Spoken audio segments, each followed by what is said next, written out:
ਅਸਲਾਮੁਅਲੈਕੁਮ ਵਰਹਿਮਤੁਲਾਹਿ ਵਬਰਕਾਤੁਹੂ ਅਤੇ ਸਤਿ ਸ੍ਰੀ ਅਕਾਲ। ਤੁਹਾਡੀ ਭੈਣ ਜਬੀਨ ਸੰਧੂ ਨਵੀਆਂ 2 ਰੈਸਪੀਆਂ ਲੈ ਕੇ ਤੁਹਾਡੀ ਖਿਦਮਤ ਵਿੱਚ ਹਾਜ਼ਰ ਆ। ਅੱਜ ਇੱਕ ਛੋਟੀ ਜਿੰਨੀ ਹਦੀਸ ਸ਼ੇਅਰ ਕਰਨੀ ਸੀ, ਇਸ ਲਈ ਅੱਜ ਜ਼ਿਆਦਾ ਇੱਧਰ ਉੱਧਰ ਦੀਆਂ ਗੱਲਾਂ ਨਹੀਂ ਕਰਾਂਗੇ। ਹਜ਼ਰਤ ਅਬੂ ਸਈਦ ਖੁਜ਼ਰੀ ਰਜ਼ੀ ਅੱਲਾਹ ਤਾਲਾ ਅਨਹੁ ਤੋਂ ਰਵਾਇਤ ਆ, ਬੁਖਾਰੀ ਸ਼ਰੀਫ ਦੀ ਹਦੀਸ ਆ ਅਤੇ ਕਿ ਆਪ ਸੱਲੱਲਾਹੁ ਅਲੈਹਿ ਵਸੱਲਮ ਆਪਣੇ ਕਾਫਲੇ ਨਾਲ ਕਿਤੇ ਸਫ਼ਰ 'ਤੇ ਗਏ ਸੀ। ਇੱਕ ਜਗ੍ਹਾ ਪੜਾਓ ਕੀਤਾ, ਰਾਤ ਆ ਗਈ ਅਤੇ ਉਹ ਬਸਤੀ ਦੇ ਲੋਕ ਜਿਹੜੇ ਸੀ ਨਾ, ਉਹਨਾਂ ਨੇ ਸਾਰੇ ਜਿਹਨਾਂ ਨੇ ਆਪ ਸੱਲੱਲਾਹੁ ਅਲੈਹਿ ਵਸੱਲਮ ਦੇ ਕਾਫਲੇ ਨੂੰ ਪਾਣੀ ਤੱਕ ਨਹੀਂ ਪੁੱਛਿਆ, ਖਾਣਾ ਤਾਂ ਬਹੁਤ ਦੂਰ ਦੀ ਗੱਲ ਆ। ਅਤੇ ਸਹਾਬਾ ਕਰਾਮ ਜਿਹੜੇ ਸੀ ਉਹਨਾਂ ਨੂੰ ਇਹ ਗੱਲ ਅੱਛੀ ਨਹੀਂ ਲੱਗੀ ਕਿ ਬਸਤੀ ਦੇ ਲੋਕ ਕਮ ਅਜ਼ ਕਮ ਮਹਿਮਾਨ ਸੀ, ਖਾਣਾ ਪਾਣੀ 'ਤੇ ਪੁੱਛਦੇ, ਮਗਰ ਉਹਨਾਂ ਨੇ ਨਹੀਂ ਪੁੱਛਿਆ।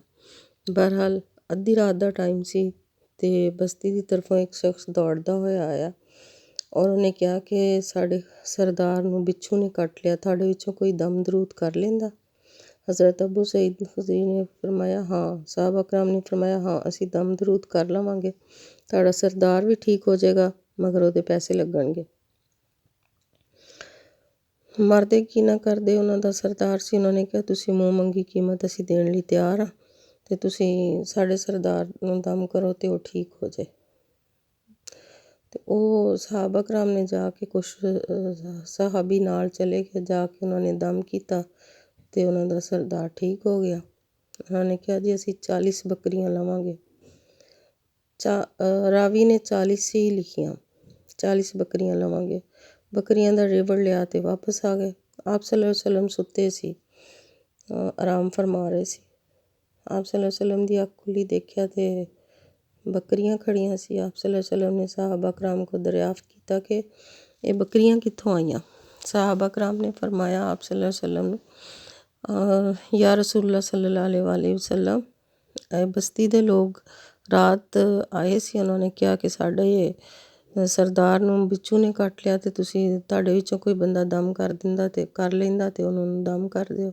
ਅਸੀਂ ਕਿਹਾ ਬਿਲਕੁਲ ਦਮ ਕਰਾਂਗੇ ਅਤੇ ਉਹ ਠੀਕ ਹੋ ਜਾਏਗਾ, ਮਗਰ ਉਹਦੀ ਕੀਮਤ ਲਈ ਅਸੀਂ ਵੀ ਉਹਦੀ ਕੀਮਤ ਲਵਾਂਗੇ, ਕਿਉਂਕਿ ਤੁਸੀਂ ਸਾਡੇ ਕੋਲ ਪਾਣੀ ਖਾਣਾ ਕੋਈ ਚੀਜ਼ ਨਹੀਂ ਪੁੱਛੀ, ਲਿਹਾਜ਼ਾ ਅਸੀਂ ਉਹਦੇ ਪੈਸੇ ਲਵਾਂਗੇ। ਅਤੇ ਅਸੀਂ ਗਏ ਸੀ, ਚੰਦ ਸਾਹਬੀ ਗਏ ਸੀ, ਉਹਨਾਂ ਨੇ ਦਮ ਕੀਤਾ, ਦਮ ਕਰਕੇ ਅਤੇ ਉਹ ਠੀਕ ਹੋ ਗਿਆ। ਆਪ ਸੱਲੱਲਾਹੁ ਅਲੈਹਿ ਵਸੱਲਮ ਨੇ ਫਰਮਾਇਆ, ਪੁੱਛਿਆ ਕਿ ਪੜ੍ਹਿਆ ਕੀ ਸੀ, ਕੀ ਦਮ ਕੀਤਾ ਸੀ? ਸਹਾਬਾ ਕਰਾਮ ਨੇ ਫਰਮਾਇਆ ਸੂਰਤ ਫਾਤਿਹਾ ਪੜ੍ਹੀ ਸੀ, ਅਲਹਮਦੁ ਸ਼ਰੀਫ, ਅਲਹਮਦੁਲਿਲਾਹਿ ਰੱਬਿਲ ਆਲਮੀਨ ਵਾਲੀ ਸੂਰਤ, ਅਤੇ ਉਹਨੂੰ ਦਮ ਕੀਤਾ ਅਤੇ ਉਹ ਠੀਕ ਹੋ ਗਿਆ। ਆਪ ਸੱਲੱਲਾਹੁ ਅਲੈਹਿ ਵਸੱਲਮ ਨੇ ਫਰਮਾਇਆ ਸੂਰਤ ਤੁਹਾਨੂੰ ਸਿਖਾਈ ਕਿਹਨੇ ਸੀ? ਅਤੇ ਸਹਾਬਾ ਕਰਾਮ ਨੇ ਫਰਮਾਇਆ ਯਾ ਰਸੂਲੁੱਲਾਹ ਸੱਲੱਲਾਹੁ ਅਲੈਹਿ ਵਸੱਲਮ, ਤੁਸੀਂ ਸਿਖਾਈ ਸੀ, ਹੋਰ ਕਿਹਨੇ ਸਿਖਾਉਣੀ ਸੀ ਸਾਨੂੰ? ਅਤੇ ਆਪ ਸੱਲੱਲਾਹੁ ਅਲੈਹਿ ਵਸੱਲਮ ਨੇ ਮੁਸਕਰਾ ਕੇ ਫਰਮਾਇਆ ਅਤੇ ਫਿਰ ਮੇਰਾ ਹਿੱਸਾ, ਅੱਧੀਆਂ ਬੱਕਰੀਆਂ ਮੇਰੀਆਂ ਹੋਣਗੀਆਂ।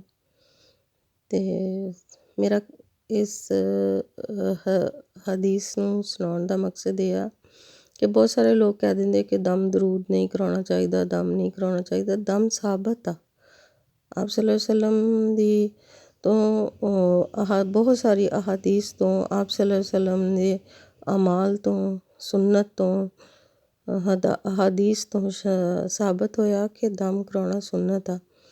ਲਿਹਾਜ਼ਾ ਆਪਣੇ ਬੱਚਿਆਂ ਨੂੰ ਨਜ਼ਰ ਲੱਗਦੀ ਦਮ ਕਰ ਦਿਆ ਕਰੋ। ਵੈਸੇ ਵੀ ਹੈ ਕਿ ਆਪ ਸੱਲੱਲਾਹੁ ਅਲੈਹਿ ਵਸੱਲਮ ਦਾ ਫਰਮਾਨ ਆ ਕਿ ਰਾਤ ਨੂੰ ਤੁਸੀਂ ਚਾਰੋਂ ਕੁਲ, ਆਇਤਲ ਕੁਰਸੀ ਔਰ ਚੰਦ ਰਾਤ ਦੀਆਂ ਦੁਆਵਾਂ ਜਿਹੜੀਆਂ ਉਹ ਪੜ੍ਹ ਕੇ, ਆਪ ਸੱਲੱਲਾਹੁ ਅਲੈਹਿ ਵਸੱਲਮ ਦੀ ਆਦਤ ਸੀ ਆਪਣੇ ਹੱਥਾਂ 'ਤੇ ਫੂਕ ਮਾਰ ਕੇ ਚਿਹਰਾ ਮੁਬਾਰਕ 'ਤੇ ਔਰ ਸਾਰੇ ਜਿਸਮ 'ਤੇ ਜਿੱਥੇ ਜਿੱਥੇ ਹੱਥ ਜਾਂਦਾ ਸੀ ਅਤੇ ਉਹ ਫੇਰ ਲੈਂਦੇ ਸੀ। ਔਰ ਤਮਾਮ ਮੁਸਲਮਾਨਾਂ ਲਈ ਵੀ ਇਹੀ ਹੁਕਮ ਆ ਔਰ ਮੇਰੀ ਸਭ ਭੈਣਾਂ ਕੋ, ਬੱਚੀਆਂ ਕੋ ਦਰਖਾਸਤ ਆ ਕਿ ਆਪਣੇ ਬੱਚਿਆਂ ਨੂੰ ਇਹ ਆਦਤ ਬਚਪਨ ਤੋਂ ਪਾਓ।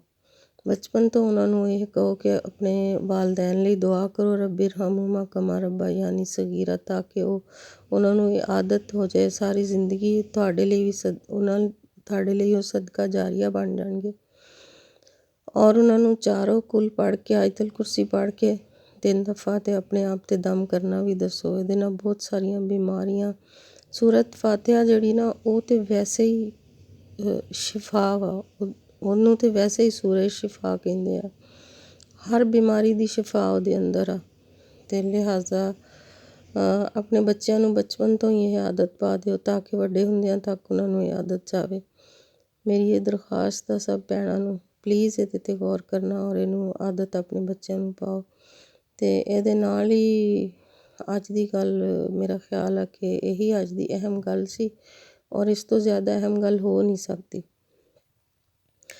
ਅਤੇ ਮੇਰੀ ਤੁਹਾਡੇ ਅੱਗੇ ਰਿਕੁਐਸਟ ਆ ਛੋਟੀ ਜਿੰਨੀ, ਕਿ ਮੇਰੀ ਬੇਟੀ ਆ ਮੁਲਤਾਨ, ਉਹਦਾ ਚੈਨਲ ਆ ਇਰਮਸ ਕਿਚਨ ਦੇ ਨਾਂ ਤੋਂ। ਉਹਦਾ ਲਿੰਕ ਮੈਂ ਡਿਸਕ੍ਰਿਪਸ਼ਨ ਬਾਕਸ ਦੇ ਦੂੰਗੀ। ਯੂਸਫ ਕਮਰ ਇੰਟਰਪ੍ਰਾਈਜ਼ਿਸ ਦੇ ਨਾਂ ਤੋਂ ਉਹਦਾ ਆਪਣਾ YouTube ਚੈਨਲ ਆ, ਉਹਨੂੰ ਸਬਸਕ੍ਰਾਈਬ ਕਰੋ ਅਤੇ ਉਹਨੂੰ ਸਪੋਰਟ ਕਰੋ ਪਲੀਜ਼। ਉਹਦਾ ਪੇਜ ਵਿਜ਼ਿਟ ਕਰੋ ਇਰਮਸ ਕਿਚਨ ਦਾ, ਔਰ ਉਹਦੇ ਕੋਲ ਹੋਮ ਸ਼ੈਫ ਦੇ ਤੌਰ 'ਤੇ ਕੰਮ ਕਰਦੀਆਂ ਉਹ, ਅਤੇ ਉਹਨਾਂ ਕੋਲ ਖਾਣਾ ਸ਼ਾਣਾ ਆਰਡਰ ਕਰ ਸਕਦੇ ਮੁਲਤਾਨ ਦੇ ਰਹਿਣ ਵਾਲੇ ਲੋਕ। ਅਤੇ ਮੇਰੇ ਚੈਨਲ ਨੂੰ ਵੀ ਸਬਸਕ੍ਰਾਈਬ ਕਰੋ, ਲਾਈਕ ਕਰੋ, ਸ਼ੇਅਰ ਕਰੋ। ਇਹ ਤੁਹਾਡੀ ਤਰਫੋਂ ਇੱਕ ਛੋਟੀ ਜਿੰਨੀ ਮੁਹੱਬਤ ਹੁੰਦੀ ਹੈ, ਐਪਰੀਸ਼ੀਏਸ਼ਨ ਹੁੰਦੀ ਹੈ, ਕਿ ਜਿਹਦੇ ਨਾਲ ਮੈਨੂੰ ਬੜੀ ਖੁਸ਼ੀ ਹੁੰਦੀ ਹੈ। ਔਰ ਕਮੈਂਟ ਕਰਿਆ ਕਰੋ। ਕਮੈਂਟ ਤੋਂ ਬਾਅਦ ਮੈਂ ਕੋਸ਼ਿਸ਼ ਕਰਦੀ ਮੈਂ ਤੁਹਾਡੇ ਸਾਰੇ ਕਮੈਂਟਸ ਦੇ ਜਵਾਬ ਦੇਵਾਂ। ਪੇਜ 'ਤੇ ਬਹੁਤ ਜ਼ਿਆਦਾ ਕਮੈਂਟਸ ਆਉਂਦੇ, ਫੇਸਬੁੱਕ ID 'ਤੇ ਬਹੁਤ ਜ਼ਿਆਦਾ ਕਮੈਂਟਸ ਆਉਂਦੇ, YouTube 'ਤੇ ਕਮੈਂਟਸ ਬਹੁਤ ਘੱਟ ਆ। ਪਲੀਜ਼ ਤੁਸੀਂ ਉਹਦੇ 'ਤੇ ਵੀ ਕਮੈਂਟ ਕਰਿਆ ਕਰੋ। ਅਤੇ ਇਹਦੇ ਨਾਲ ਹੀ ਆਪਣੀ ਭੈਣ ਜਬੀਨ ਸੰਧੂ ਨੂੰ ਦਿਓ ਇਜਾਜ਼ਤ। ਦੁਆ ਮੇਰੀ ਕਿ ਸਾਰੇ ਬੱਚੇ ਭੈਣ ਭਰਾ ਆਪਣੇ ਆਪਣੇ ਘਰਾਂ 'ਚ ਖੁਸ਼ ਆਬਾਦ ਰਹਿਣ ਅਤੇ ਅੱਲਾ ਇਸ ਮੁਲਕ 'ਤੇ ਆਪਣੀ ਰਹਿਮਤ ਕਰੇ। ਅੱਲਾ ਇਸ ਮੁਲਕ ਨੂੰ ਅੱਲਾ ਦੇ ਨਾਂ 'ਤੇ ਬਣਿਆ ਔਰ ਇਸ ਮੁਲਕ ਨੂੰ ਕਾਇਮੋ ਦਾਇਮ ਰੱਖੇ ਔਰ ਅੱਛੇ ਬਿਹਤਰੀਨ ਹੁਕਮਰਾਨ ਅਤਾ ਕਰੇ।